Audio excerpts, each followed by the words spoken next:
My AirPods were having. Oh, hello, everybody. Matt, welcome. Thanks, mate. So, how you doing today, sir? I'm doing very well. And how are you doing? I'm doing amazing, thank you. Before I was having AirPod trouble, but now I'm all good. Looks like you're still having earpod trouble there. Keeping Yeah, them it's like a little weird here. Everyone. All right. Should I just take these out? You know what? I'll take one out. Can you still hear me? in. I can hear you fine. All right. Thank you, sir. All right, everybody. How did you get into aviation? Oh, basically, from being knee high, like a young bloke. My dad's a pilot. His dad was a pilot.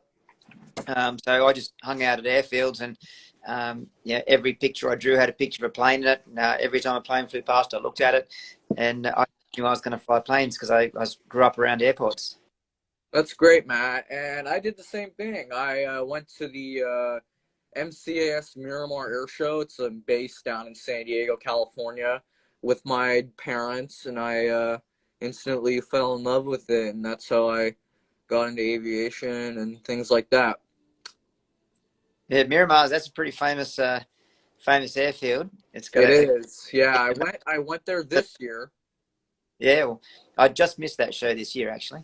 Uh, Now, I really wonder for your US air shows, do you take a flight or do you take your aircraft? Um, well, when I'm racing, I take my plane. So and the plane gets pulled apart and put in shipping, either shipping container or in air freight, and it gets flown over to our events in America or in Europe. But with the it's a big cost to move the plane over. So what we do is we borrow planes. So this show I was just doing in America, I borrowed one of my mates' planes, Rob Holland, who's a pretty big airshow performer in America, and I borrowed his aircraft and flew that at the show. Exactly. I literally thought you were Rob Hollins. I was like, who is that? And then I'm like, the announcer's like, flying in from down under is Matt Hall, and I'm like, that's not Matt Hall. Yeah, yeah. So yeah, I've known Rob for well, I think it was about 2002 or 2003. I first met Rob when I was living and working in America, and we got to know each other, and then we've done a few events with each other over the years, and we've stayed in touch quite well. And yeah, since we both fly MXs, it made sense that I'd borrow the plane off him. That's great. And then another question is, what airplane do you actually find the most to fly, or like your favorite to fly? Oh, favorite aircraft. Oh, geez, that's probably one of the hardest questions I ever get because your favorite plane is often, yeah, the easier answer is the one I'm in, but I find that my favorite plane, because I've flown a lot of aircraft and I own quite a few. It's really based on what my mood is. So if I'm in a really aggressive, like let's go mood, you're probably going to say the race plane is like they're the most maneuverable piece of machinery. But if I'm in a relaxing mood, I'd rather take our super cub or even a glider for a fly, or a hang glider if I'm rated on it. But if I'm adventurous, probably a chopper, or like if flying the fighters was good as well for a range of fighters. So it's a very, very hard question to answer, and I think in the end, with all aviation, it doesn't actually matter what you're flying. There's a lot of people that try and compare, oh, my faster or bigger than yours. It's like it doesn't matter. The fact that you actually are flying is what's important. Once you put the throttle up or you run off the hill in a hang glider, once you do that part of it, it's always amazing. It doesn't matter what you're in. It's amazing anyway. It is, yeah, that's true. And I've actually taken flying lessons. You are right now? Well, I did in August, and I was supposed to do it in September, but budget issues. Yeah, I suffered from them when I was your age as well. But you know what? Where there's a will, there's a way. So you go and you figure out what you can afford, and you go and get part-time jobs and get some money in the bank, and you never ask for a present for Christmas. You ask for cash so you can pay for more flying. So Yeah, that's what I do. yeah, that's how I started, mate. It's just staying dedicated to try and put every single ounce of your money, time into trying to become a pilot, and it's definitely worthwhile once you do that. Yeah, it's that's really true. And then with this anchor thing, I've actually made like around 14, 15 bucks. It's actually pretty simple to start up. I had Yeah. trouble cashing it out because they were asking for like, oh, a passport ID and stuff like that. And I'm like, what? That 14 makes years old. Yeah, but it's once again, it's not lost what you're doing. It's going into an account somewhere, and at some stage when you can pull it out, it's money to be had for more flying. It's funny. My sister, she used to buy something called records. You probably wouldn't know what that is. They're kind of like the old school version of Spotify. But she used to spend money on records and clothes, and I used to get around in rags and nothing else because every single cent went to flying. Yeah, that's great. And then another question is probably I got kind of requested not to ask this because I know, but do you have a favorite air show to perform at? I know it kind of eliminates the other air shows you do or something like that. Oh no, I'm on a podcast with a young American, and I'd be remiss of me not to say that my favourite air show to fly was the only air show flown in in America. So the show I did the other day at Huntington Beach, Pacific Air Show, Huntington Beach, in Southern California. It's actually not a lie. It was the best show I've done. It was so well organised, so well run. Um, Everyone loved it. The crowd was amazing. The weather was amazing. Rob's playing was amazing. Yeah, it was a just an all round great time, and it was great to actually catch up with a lot of my old friends. It's like I saw a lot of people that I've known throughout the years, which because of recent global events, I haven't been able to travel and see for a while. So it's great to catch up with people, which is what air shows is part about the flying, part about the crowd, and part about catching up with your mates. Yeah, that's great. And then the question from my dad, I don't want to say his name because it's a great name, but it's not the best. Do you have a workout routine or diet that's best for performing? Yeah. Well, it once again depends on what I'm actually doing. So when I'm racing, very much so a very regimented diet and training regime. But that's led me to have some pretty good discipline anyway. So for the airshow scene, you do still need to stay very fit and healthy. We're still pulling up to 12G when we're doing a display, whereas the F-18s I flew were 7.5G, so they're a huge amount more than the Hornet. And so you've got to have some good techniques and good strength and good endurance to be able to pull those amounts of G. And it's based around your core strength so that you're stable, based around your leg strength so that that's what you use for G straining is to push blood up into your head, based on your neck so that your head's not getting pulled down under the G. When I'm pulling 12G, I've got 100 kilos is supported by my neck. You give someone 100 kilos, like lay somebody on their head, and it's going to hurt their neck. So I've got to be able to do that. So there is some discipline in there on what I eat, how much of it I eat, and how often I exercise. Yeah, that's important for a lot of things too. And I play baseball, so I have to eat some good foods and a lot of and do some working out and things. Speaking of, let me see if I can find this right here. I found it. I am in a program called the AFJROTC program junior at my school right now. Yeah. And then it's every Monday we do like workouts, push ups, sit ups. No pull ups, Yep. unfortunately. Yep. Well, that's the way. That's the best form of exercise. I used to be a member of a gym, and I'm no longer a member of a gym because I've got a personal trainer, and we've transitioned to all of my workouts and now body weight, or just very light dumbbells. You buy for 10 or 20 bucks, and you've got everything you need. So everything is core based. It's stretching, it's sit ups, it's push ups, it's squats. It's balance activities on a fit ball. All of, um, they're actually for flying, especially. they're better for you than going to the gym and lifting 100-kilo weights.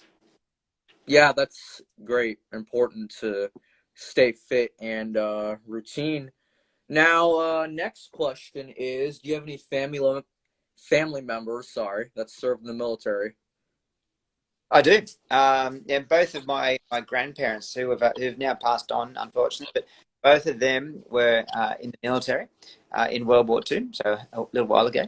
And in particular, my dad's dad, so my grandpa on my dad's side, he was a pilot in World War II. So neither of them stayed in the military after the war finished, but that's my military background. So when I joined the Air Force, it was quite a big step for me because I didn't have family or in fact even any friends who were in the military for me to talk to and ask what it's about. So for me, it was quite a big step coming out of school and going, right, I'm going to join the Air Force, and I don't really know anyone to talk to about it.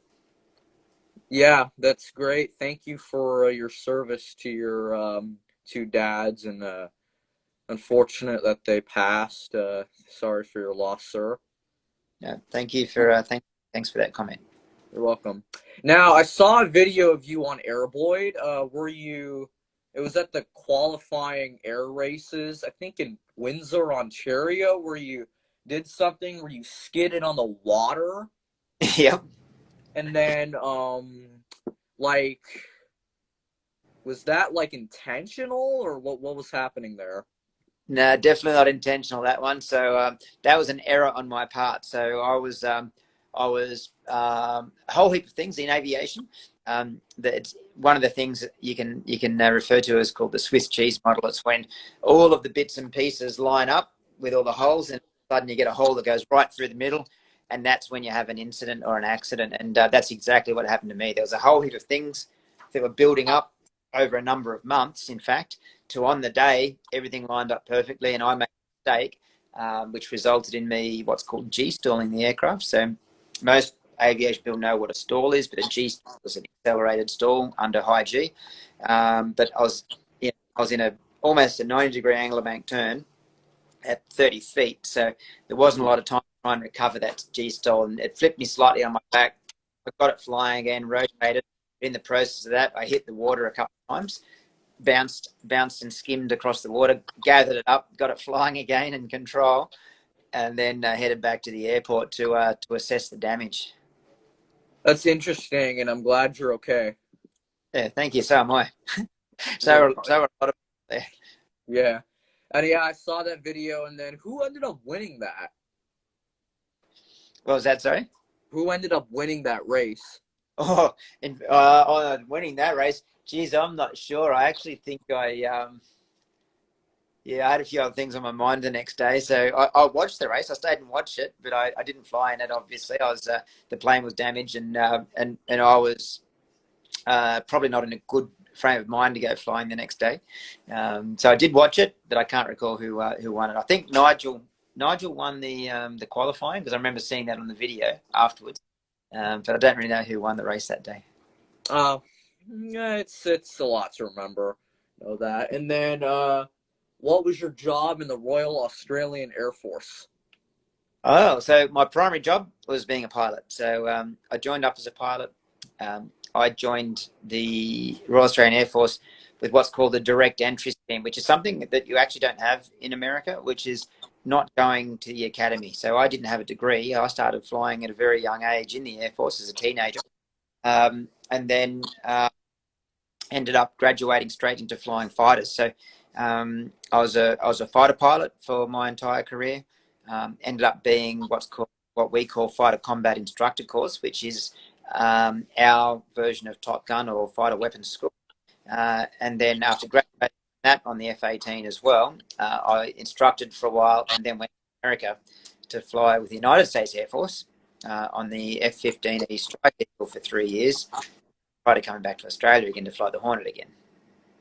Wow, that's really great. And then, did you see the new Top Gun Maverick?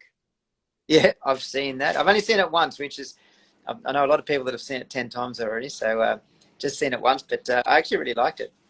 Yeah, I loved it. I really did love it. Now, another question from my dad. He's very curious on he says getting back to your relatives in the Second World War, what type of aircraft did they operate? Okay, yeah. So my granddad, he was a transport category aircraft in the Southwest Pacific. So he flew initially Tiger Moths in his training, so and then ended up flying um, um, Ansons as Oxfords and Ansons, which were medium weight transport aircraft, and he was just positioning, I believe, onto the Beaufort when the war finished. So he was heading down the path of Beauforts and then possibly Beaufighters as well. Um, and I've always thought that it was probably a good thing that he didn't end up on Beauforts and Beaufighters because they had a lot more action. And if my granddad was taken out way back then, there'd be no Matt Hall hanging around now. So it all worked out pretty well as far as I'm personally concerned. Wow, truly, that's truly amazing. And then my dad actually served in the United States Marine Corps. He met the President of the United States, Bill Clinton, Yeah. and my grandpa served in the Army as an infantry. He during World War II. I forgot what the years were, and You must be yeah. very So both of them being your inspirational man. yeah, that's good. I'm gonna get him on here sometimes because he's actually is he still in here? Let me check. Yeah, he is. I'll get him. I'll introduce you guys to him sometimes. So that'd be great. Tell me his name or not. His name is Sal Piscopo. That is a cool name. You're right. Thank you. And then another, have you done U.S. air shows in the past? Like, if so, which ones? No, I haven't. I've been to a lot of air shows. So, as I say, I was living in America from start of 2002 to the end of 2004, flying in the military. And I went to a lot of air shows. I flew F-15s to air shows and parked them there and watched the show. I didn't actually fly in the show in the F-15. And I've done a lot of racing in America. So I raced in the Red Bull Air Race all around America. But the Huntington Beach Air Show just recently gone. It was almost a month ago now. That was my first official air show, and I had to actually do quite a bit of paperwork and training to be able to do that because I had to get my American licenses validated to fly in American air shows. So it had a lot of people helping me out. They all did a great job. Which is classic. Turn up in America and everyone's got a can-do attitude, and they all help out. They all chipped in, and little old me was able to go and do an air show based on everyone else's efforts. So highly appreciated of their time. Yeah, I appreciate your amazing performances. Yeah, it was really fun to get to watch you for the first time. Thank you very much. I got some good shots of you. I think I shared one with you on the first. Okay. And Yeah, I then saw that one. yeah. You saw it? Yeah, good shot. Thank you. And oh yeah, so I sat on a hotel called the Paseo Hotel. It was on this lawn chair. I brought my chairs. I went with my mom, and then we sat for like a couple hours, and we watched the show up until the Thunderbirds because she wanted to leave, and yeah. So, Oh, it was good of her to sit there with you the whole time there, because it's a tell you what, sitting at an air show, if you're not as into it as some people, it can be a long day. But that air show at Pacific Air Show at Huntington Beach, it's quite a spectacular event. So it's hard to not be involved in that one. That's for sure. yeah, it's not. And then next year, do you have an air show you really want to perform at? Like any air show you really want to perform at? Well, I'd love to come back to Huntington Beach because it was such a great experience. I've got quite a few air shows that I'm already booked in for next year, and in fact, the Pacific Air Show is the first. I believe it's the first air show in the world to have international experiences. Yes, so they're coming over here to Australia to have the Pacific Airshow Gold Coast only probably 6 weeks before the Huntington Beach one. So they're going to be back-to-back shows, and I'm hoping, I'm pretty sure I'm going to get an invite. But you don't count your chickens before they're hatched, do you? So I'm fingers crossed I'll get to perform in both of those sides of Pacific in 2023. You should Yeah, come. I really can't wait to do that. I can't wait for that. I really want to go, but it's kind of expensive. It's like I was You're gonna telling have to my dad. I wish I ask you. could. Sorry. You're gonna have to do a few more podcasts to raise the money to Yeah, exactly, interview. exactly. I was telling my dad, if I had a plane that ran out over like the ocean, ran out of gas over the ocean, you're in big trouble. Yeah, that's not a good plan. So yeah, we just flew an aircraft across the Pacific from Australia to the US, and yeah, you had to modify the plane quite extensively to have enough fuel to do it. So. Yeah, that's great. And then what else should I ask? Now, what is the best aviation advice you have ever received? Oh, the best that I've received is it's a very simple one actually, and it was when I was just graduating off pilot course.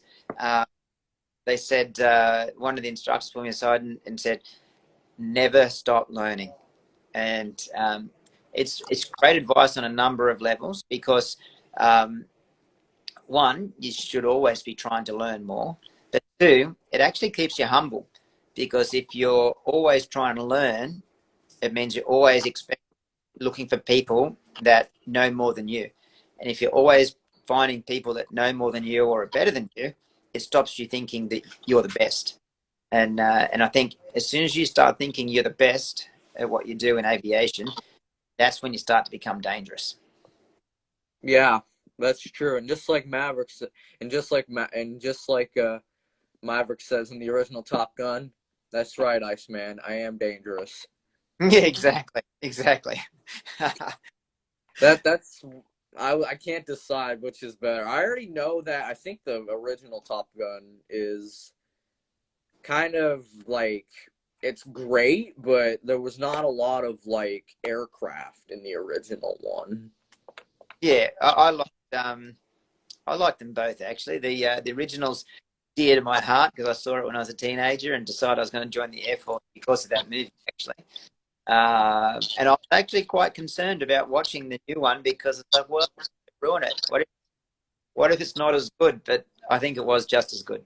Yeah, it was just as good. And that's how the way it is with some sequels. Like, oh, you think it's gonna be bad, but really it's like amazing to watch and like see and perform. Yeah, I agree. And then somebody says hello from Argentina. Oh, that's good. You got a good reach here. Argentina, nice. Thank you. And then who else is in here I can give a quick shout out? And that says Castro underscore C24. Hello, sir. Welcome to the stream. Code X Digital. Welcome to the stream. Ant Parker 1963. Welcome to the stream. And then Alegoma Margono. Eligio Margono. Welcome to the stream. Nice. Perfect. Yep, perfect. And then what advice would you give to a kid like me in about a career in aviation? Um, I would say, first of all, the same thing as never stop learning. But I would also say never give up because it's a long journey. And I'm still going through the journey. I'm still learning. I'm still figuring out what I'm going to do when I grow up. Have you heard the joke? I want to be a pilot when I grow up. It means you can't actually do both. So I'm always encouraging people to keep the dream, and there's always something bigger and better to do. So if your dream's to be a pilot, once you get your license, you go, now what? You've got to make a new dream up ahead and just continue to learn and continue to push forward to what's the next dream. So yeah, never give up on having a dream, and always make sure that dream is out there somewhere. Yeah, will do. Thank you for that. And then that's my advice from you to everybody who is willing to pursue a pilot, because I've actually gotten recognized for my podcast on Saturday or yesterday. Nice. What was the recognition? She said like, "Oh, I've seen you at a lot of air shows, and your podcast is pretty cool. Keep up the great work."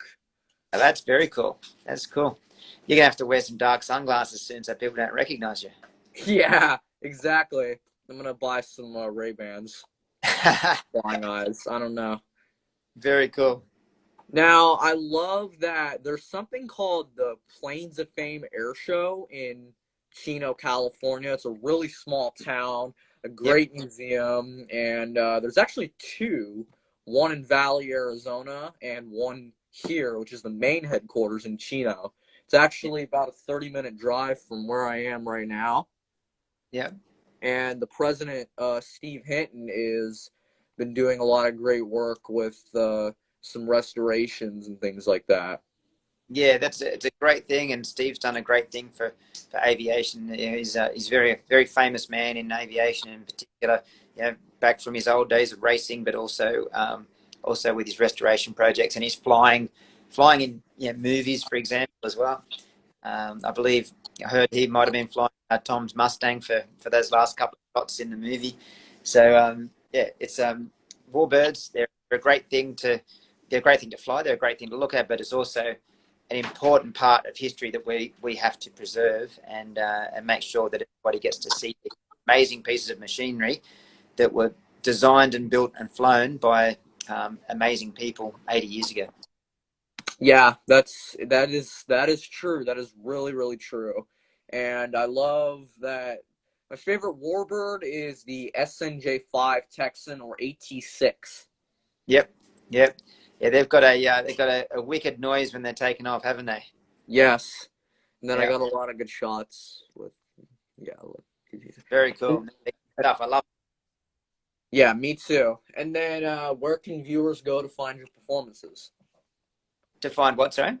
Your performances, like your schedule and things like Oh, that. all right. So yeah, we've got a website, matthallracing.com, and we've got social media, which is something. If you write Matt Hall Racing, you'll probably find it. This is where I lack in. I need someone like you running everything for me, and you can tell everyone how to find me. But yeah, on our website, there's a calendar. Hopefully, it's up to date. That says where I'm up to and what I'm doing. But yeah, we've been super busy, but most of my work is actually in Australia these days. But I say, hopefully, I'm getting back to next year as well, and can catch up with everyone there. If I come to America, we'll have to hook up and do a face-to-face podcast. Yeah, exactly. I would love to do that next year probably because I'm got some stuff and like that. Yep, I hear you. And then when you were at Lion Air Museum, did people recognize you, like some visitors there? Oh yeah, most of the time, especially in an aviation environment, there's always people that will recognise me from what I was doing with racing and that side of things. Especially in Europe, it was very big in Europe.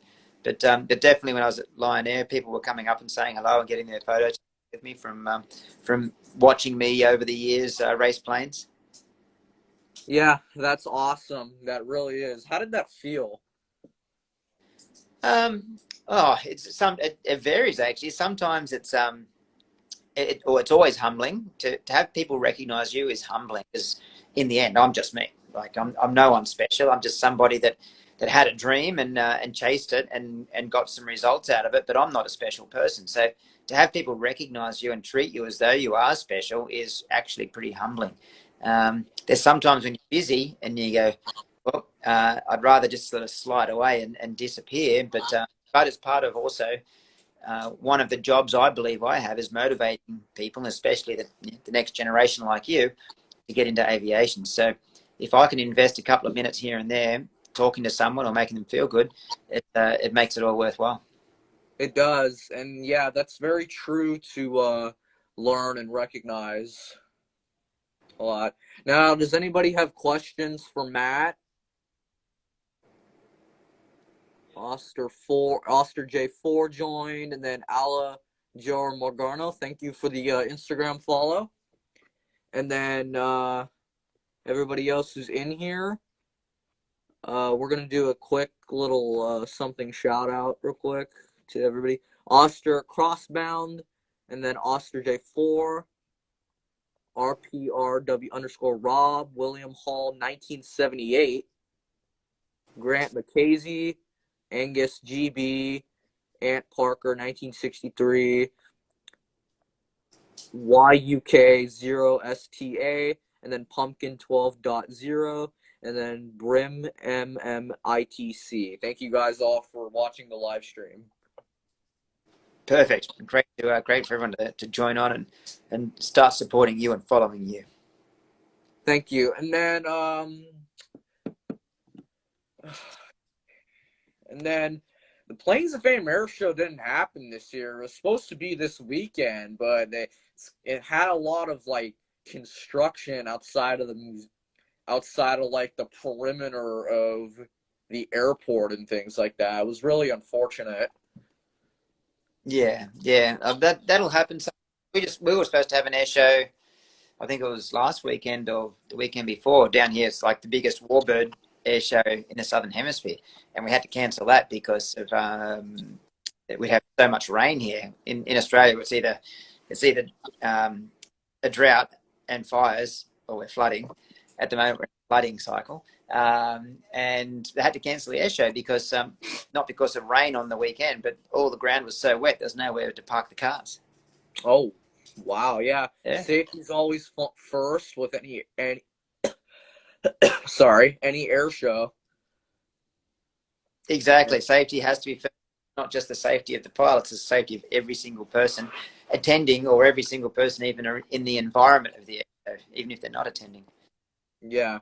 And then there's been many tragedies at air shows, like the Reno air races with Jimmy Leeward. Yep.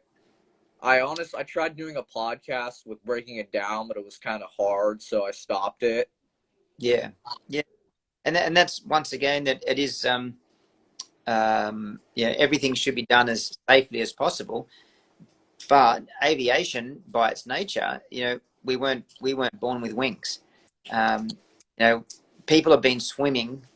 If you're in a boat and it sinks, you can swim. People can swim, but people can't fly. So if a plane breaks down airborne or if something goes wrong, we're not designed to be able to survive in that atmosphere, in that environment, without the aircraft or a parachute around us. So flying, I think, is incredibly safe. We risk mitigate and we have big margins, but at air shows we deliberately reduce those margins to still a safe level, but we take away our margins that are there for the commercial flying. So that's why, unfortunately, sometimes there are incidents and accidents at air shows and racing, which are generally through the choice of the person flying them to take those risks. Yeah, that's definitely true. And then do you know a person named Jane Wicker? It doesn't ring a bell, but it doesn't mean I don't know him. Or how about Charlie Schwenker? Yep, I know. Yep, I know Charlie. Yep. Yeah, Yep. he died while performing at the Dayton Air Show in 2013. Yep. It was very unfortunate. Yeah. So, and they are things, as I say, unfortunately, those things do happen. Yeah. And then on a lighter note, thank you to REM Daisy 55 for the follow.